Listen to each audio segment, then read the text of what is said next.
Okay, til dem af der ikke har fanget, hvorfor AI er så hjernedødt og kommer til at vende alt på hovedet, så det her er et godt eksempel på det. Jeg har de seneste par dage arbejdet på et CRM, altså et opgavestyringssystem til mig selv.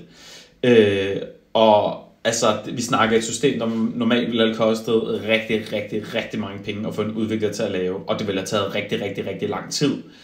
Jeg har lavet et system på et par dage, og jeg har ikke arbejdet fuldtid. Jeg har brugt et par timer hver dag de sidste par dage på at lave det, og skrevet 0 kode. Og jeg vil gerne vise jer det. Det er bare et dummy setup indtil videre, men det her, det er mit dashboard.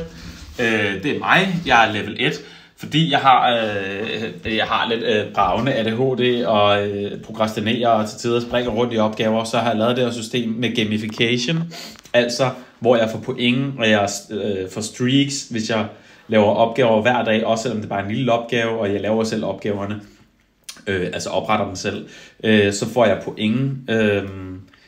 Igen, tilbage til at vise jer det. Som I kan se her, så er jeg level 1 lige nu.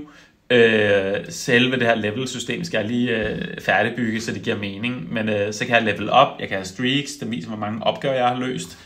Jeg kan lave rewards til mig selv, som jeg kan udløse. Så jeg har lavet sådan et reward-system her, hvor jeg bare opretter rewards, og som jeg kan bruge alt efter hvor mange point jeg har optjent per dag. Så hvis jeg har lavet en opgave, hver dag nulstiller mit pointsystem, og når jeg så har lavet nok opgaver og tjent nok point, så kan jeg claime en opgave, eller en reward hedder det. Er du sikker på, at du vil claime kaffe? Yeah, jeg vil gerne have kaffe. Den viser min månedlige omsætning. Det er altså bare dummy data alt det her nu, så I kan ikke se noget som helst af, hvad jeg laver i virkeligheden. Udover kaffe, den er god nok. Men det viser, hvad jeg omsætter for måneden og min mål, og det gør den også hernede, og de top-paying clients, man har. Den viser, hvad jeg har afventende opgaver, hvor mange jeg har løst, og hvad der er af opgaver, der haster.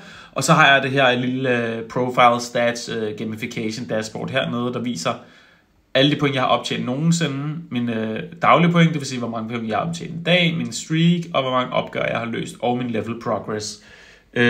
Og hele systemet er funktionelt, så igen, bare dummy-opgaver, men jeg kan se alle mine opgaver, recurring opgaver, opgaver, der er completed osv. Jeg kan oprette en ny opgave, give den en title, en beskrivelse, jeg kan vælge, hvilken klient der skal være, prioritet i opgaven, dato for deadline, hvor lang tid den cirka vil tage at løse, hvor mange point jeg skal have for den. Jeg kan give den et tag, hvis man har mange klienter, og så kan jeg vælge, hvor ofte den skal dukke op. Så hvis det er en kunde, der betaler mig fast, at den skal komme flere gange om måneden eller kvartalsmæssigt. Jeg kan oprette mine klienter herinde, ligesom med tasks, så kan jeg oprette en klient og sætte den til aktiv og inaktiv, kontaktoplysninger, hjemmeside osv.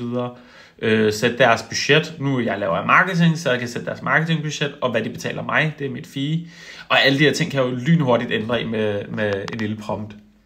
Og jeg har lavet, så man kan klikke over på kundens hjemmeside. Så er der reward-systemet, som jeg viste før. Så er der lige profile, der kan man bare ændre profilbillede. Navn, der er ikke så mange settings endnu, det skal nok komme. Og så har jeg et setting interface, hvor man kan sætte sin currency, sin månedlige indtjeningsmål. Igen, det er bare dummy data.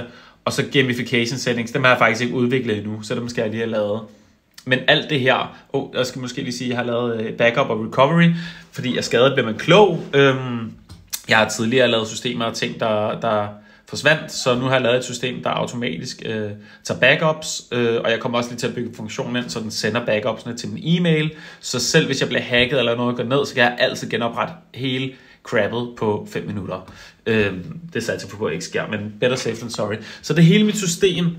Igen, alt der har jeg bygget på få timer, og jeg har arbejdet med webudvikling og webudviklere og grafikere i rigtig mange år.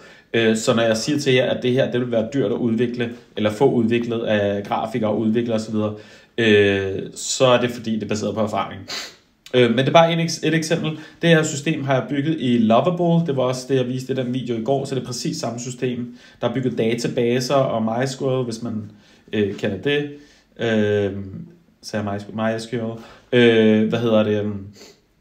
Ja, men det var bare lige for at vise, hvad man blandt andet kan med AI.